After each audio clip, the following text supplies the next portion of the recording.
বাংলার বিস্তীর্ণ বিলের বুক চিরে চলে গেছে এক ফিতার মতো পাকা রাস্তা। বর্ষার দিন ফুরিয়ে গেছে অনেক আগেই। এখন শীত আসতে না আসতেই মাঠ ভরে গেছে সোনালি ধানে। আকাশে মেঘ জমল, রোদ্দুরটা ম্লান হয়ে এলো, দূরে বিদ্যুতের ঝলকানি দেখা গেল। মফিজ ভয় পেয়ে উঠল, হায় আল্লাহ, যদি বৃষ্টি শুরু হয় তবে কাটা ধান ভিজে যাবে।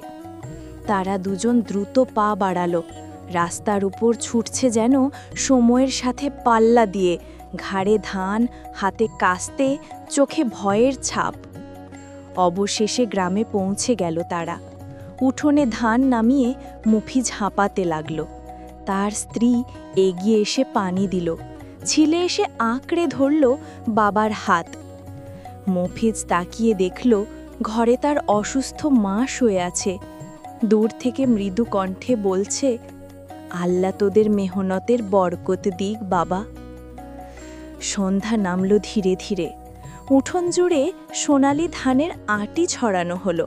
গ্রামের অন্য কৃষকরা এসে যোগ দিল। সবাই মিলে হাসি আনন্দে ধান মাড়াইয়ের প্রস্তুতি নিল।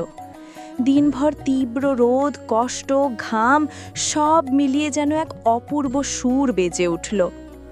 মফিজ আকাশের দিকে তাকালো। সূর্য ডুবে গেছে, আকাশে রঙিন আলোর খেলা। মনে মনে ভাবল, আজকের কষ্ট, আজকের ঘাম বৃথা যাবে না। এই ফসলই আমাদের সুখের আলো।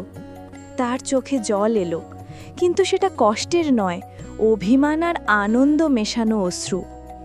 কারণ সে জানে, যতই কষ্ট হোক বাংলার কৃষক হার মানে না।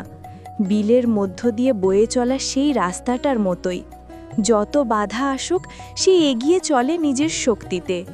ভিডিওটি ভালো লাগলে চ্যানেলটি সাবস্ক্রাইব করে কৃষক ভাইদের পাশেই থাকুন। ধন্যবাদ।